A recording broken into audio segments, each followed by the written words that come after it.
ଗୁରୁଜୀ, ଯଦି ଆମେ ଜୀବନରେ ସଫଳ ହେବାକୁ ଚାହୁଁଛେ, ତେବେ କାହାର ଭୂମିକା ସବୁଠାରୁ ଗୁରୁତ୍ୱପୂର୍ଣ୍ଣ? ଆସ୍ଥା, ଈଶ୍ୱର, ପ୍ରଚେଷ୍ଟା ଅଥବା ଭାଗ୍ୟ? ହୁଏତ ଏ ସମସ୍ତ ଗୁରୁତ୍ୱପୂର୍ଣ୍ଣ, କିନ୍ତୁ କେଉଁ ଅନୁପାତରେ? ଯେତେବେଳେ ଆପଣ ଭାଗ୍ୟର କଥା କହୁଛନ୍ତି, ନିଶ୍ଚିତ ରୂପେ ଏହା ଆପଣଙ୍କ ହାତରେ ନାହିଁ। ଯେତେବେଳେ ଈଶ୍ୱରଙ୍କ କଥା କହୁଛନ୍ତି, ତେବେ ବି ଆପଣ କିଛି କରିପାରିବେ ନାହିଁ। ବାସ୍ ଆପଣଙ୍କର 100% ନିଜ ପ୍ରଚେଷ୍ଟାରେ ଲଗେଇ ଦିଅନ୍ତୁ, କାରଣ କେବଳ ପ୍ରଚେଷ୍ଟା ହିଁ ଆପଣଙ୍କ ହାତରେ ଅଛି। ତ ନିଜର ଊର୍ଜା ଓ କ୍ଷମତାର କିଛି ଅଂଶକୁ ଭାଗ୍ୟ ଓ ଈଶ୍ୱରଙ୍କ ନାମ ଦିଅନ୍ତୁନି। ଯଦି ଏପରି କିଛି ଶକ୍ତି ଅଛି, ସେ ତା କାମ କରିବ। ଆପଣଙ୍କ ହାତରେ କେବଳ ପ୍ରୟାସ ଅଛି। ଚାଲନ୍ତୁ କେବଳ ତାକୁ ହିଁ କରିବା। ଆପଣଙ୍କ ପ୍ରୟାସ ପ୍ରଭାବଶାଳୀ ହେବା ଉଚିତ, ଅର୍ଥାତ୍ ଏହା କେନ୍ଦ୍ରିତ ଓ ଆବଶ୍ୟକତାକୁ ପୂର୍ଣ୍ଣ କରୁଥିବା ଆବଶ୍ୟକ। ବାସ୍ ଏମିତି ହିଁ ପ୍ରୟାସ କରି ଚାଲିବା ମୂର୍ଖତା ଅଟେ, ଠିକ୍ ନା? କେବଳ ପରିଶ୍ରମ କଲେ ଆପଣଙ୍କୁ କିଛି ମିଳିବନି। ଠିକ୍ କର୍ମ, ଠିକ୍ ସ୍ଥାନ, ଠିକ୍ ସମୟ ଏ ସମସ୍ତ ଗୁରୁତ୍ୱପୂର୍ଣ୍ଣ ଅଟନ୍ତି। ଏସବୁ ପାଇଁ ଆପଣଙ୍କ ପାଖେ ବୋଧ ଓ ବୁଦ୍ଧିମତ୍ତା ଥିବା ଆବଶ୍ୟକ। ତେଣୁ ଆପଣଙ୍କୁ ଜୀବନରେ କେବଳ ଏତିକି କରିବାର ଅଛି, ସାରା ଜୀବନ ନିଜର ବୋଧ ଓ ବୁଦ୍ଧିମତ୍ତାକୁ ଉନ୍ନତ କରିବାର ବିଭିନ୍ନ ସାଧନ ଖୋଜି ଚାଲନ୍ତୁ। ବାକି ସବୁ କାର୍ଯ୍ୟ ସ୍ୱତଃ ହୋଇ ଚାଲିବ। ଏହି ଦିଗ ପ୍ରତି ମାନବତା ଧ୍ୟାନ ଦେଉନାହିଁ। ଲୋକମାନେ ସର୍ବଦା କିଛି କ୍ଷମତା ପାଇବା ପାଇଁ ପ୍ରଚେଷ୍ଟା କରୁଛନ୍ତି। କେଉଁ ଏକ କ୍ଷମତା ପାଇଁ ଚେଷ୍ଟା କରନ୍ତୁ ନାହିଁ। ବାସ୍ ନିଜ ବୁଦ୍ଧି ଓ ବୁଦ୍ଧିମତ୍ତାକୁ ବଢ଼ାନ୍ତୁ।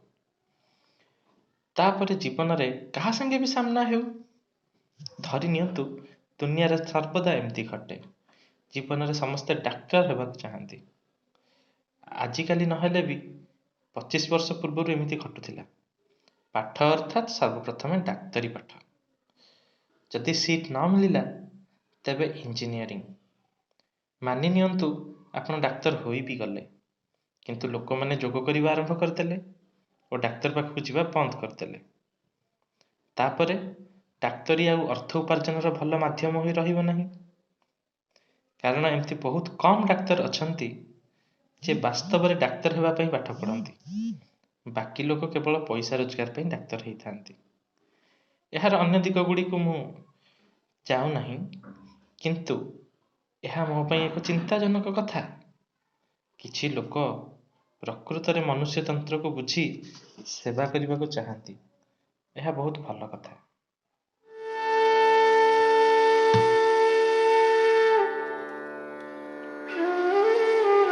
ସଫଳ ହେବାର କୌଣସି ନିର୍ଦ୍ଦିଷ୍ଟ ଉପାୟ ନାହିଁ। ସଫଳ ତାହାକୁ ହିଁ କୁହାଯିବ, ଯେତେବେଳେ ଆପଣ ନିଜ ପ୍ରତିଭାର ସମ୍ପୂର୍ଣ୍ଣ ଉପଯୋଗ କରିପାରନ୍ତି। ଏଥିରେ କିଛି ବି ଫରକ ପଡ଼େନି ଯେ ଆପଣ ଡାକ୍ତର ଅଥବା ନେତା କିମ୍ବା ଯୋଗୀ ଅଥବା କିଛି ଅନ୍ୟ କାମ କରୁଛନ୍ତି। ସଫଳତାର ଅର୍ଥ ହେଲା ଆପଣ ଜୀବନକୁ ନିଜ ସମ୍ପୂର୍ଣ୍ଣ କ୍ଷମତାର ସହ ବଞ୍ଚୁଛନ୍ତି। ଏହା ହିଁ ସଫଳତା। ଯଦି ଏହା ଦରକାର, ତେବେ ଆପଣଙ୍କୁ ବୋଧ ସହ ପ୍ରଖର ବୁଦ୍ଧିମତ୍ତାର ଆବଶ୍ୟକତା ପଡ଼ିବ। ମୁଁ ମୋ ବୁଦ୍ଧି କିପରି ବଢ଼ାଇବି, ଏ ବିଷୟରେ ଚିନ୍ତା କରନ୍ତୁ ନାହିଁ। ଏହି ସମୟରେ ନିଜ ବୋଧଗମ୍ୟତାରେ ଉନ୍ନତି ଆଣିବାର ଆବଶ୍ୟକତା ରହିଛି। ଯଦି ଆପଣ ଜୀବନକୁ ଯେପରି ଏହା ଅଟେ ସେପରି ଦେଖିପାରୁଛନ୍ତି, ତେବେ ଆପଣଙ୍କୁ ଏହା ନିର୍ବାହ କରିବା ଯୋଗ୍ୟ ବୁଦ୍ଧି ବି ଆସିଯିବ। କିନ୍ତୁ ଯଦି ଆପଣ ଜୀବନକୁ ଏହାର ଅସଲି ରୂପରେ ଦେଖିପାରୁନାହାନ୍ତି, ତେବେ ଆପଣଙ୍କ ବୁଦ୍ଧି ଆପଣଙ୍କ ବିରୁଦ୍ଧରେ କାର୍ଯ୍ୟ କରିବ।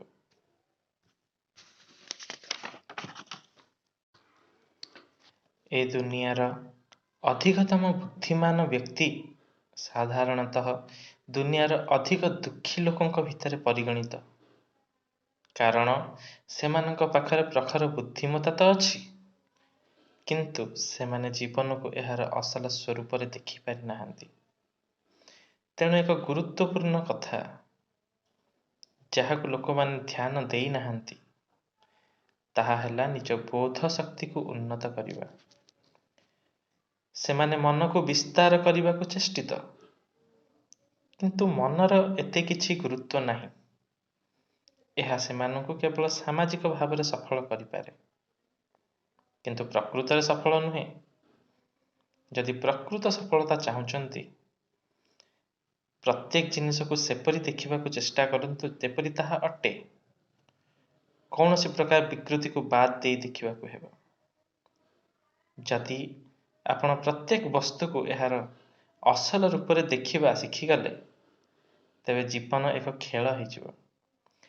ଆପଣ ଏହାକୁ ସମ୍ପୂର୍ଣ୍ଣ ଆନନ୍ଦ ତଥା ଭଲ ଭାବରେ ଖେଳିପାରିବେ। ଯଦି ଏହାକୁ ଭଲ ଭାବରେ ଖେଳିପାରିବେ, ଲୋକ ଆପଣଙ୍କୁ ସଫଳ ଭାବିବେ। ଆପଣ ଏପରି କେବେ ବି ଭାବିବା ଉଚିତ ନୁହେଁ ଯେ ମୁଁ ସଫଳ ହେବାକୁ ଚାହୁଁଛି। ଏପରି କେବେ ବି ଭାବନ୍ତୁ ନାହିଁ। ବାସ୍ ଏତିକି ଦେଖନ୍ତୁ କି କିପରି ଆପଣ ନିଜକୁ ଏକ ସମ୍ପୂର୍ଣ୍ଣ ବିକଶିତ ମନୁଷ୍ୟ ରୂପେ ଗଢ଼ି ତୋଳିପାରିବେ। ଗୋଟେ ଦିନ ଲୋକ କହିବେ ଯେ ସେ ଜଣେ ସଫଳ ମଣିଷ। ଆପଣ ସଫଳ ହେବାର ଚିନ୍ତା କରନ୍ତୁ ନାହିଁ। ଏହା ଜୀବନ ନିର୍ବାହର ଉଚିତ ମାର୍ଗ ନୁହେଁ। କାରଣ ଏହା ଦ୍ୱାରା ଆପଣ ନିଜ ପାଇଁ ଓ ଅନ୍ୟମାନଙ୍କ ପାଇଁ ଦୁଃଖ ଓ ଚିନ୍ତା ସୃଷ୍ଟି କରିବେ। କାରଣ ଆପଣଙ୍କ ପାଇଁ ସଫଳତାର ଅର୍ଥ ଅନ୍ୟ କାହା ଉପରେ ପ୍ରଭୁତ୍ୱ ଜାହିର କରିବା। ଆପଣଙ୍କ ପାଇଁ ସଫଳତା ଅର୍ଥାତ୍ ସମସ୍ତେ ଆପଣଙ୍କ ତଳେ ରହିବେ, ଆପଣ ସବୁଠୁ ଉପରେ ରହିବେ। ନା, ଏହା ସଫଳତା ନୁହେଁ, ଏହା ବେମାରୀ। ତେଣୁ ସଫଳତା ବିଷୟରେ ଭାବନ୍ତୁ ନାହିଁ, କେବଳ ଦେଖନ୍ତୁ କିପରି ନିଜକୁ ସମ୍ପୂର୍ଣ୍ଣ ବିକଶିତ ମନୁଷ୍ୟଟିଏ କରିଦେବେ। ସଫଳତା ସ୍ୱତଃ ପ୍ରକଟିତ ହେବ। ଯଦି ଏହା ଠିକ୍ ଦିଗରେ ଯାଏ, ଆପଣଙ୍କ ପାଖାପାଖି ଲୋକ କହିବେ ଏ ବ୍ୟକ୍ତି ପ୍ରକୃତରେ ସଫଳ। ଏହା ଭଲ କଥା ହେବ।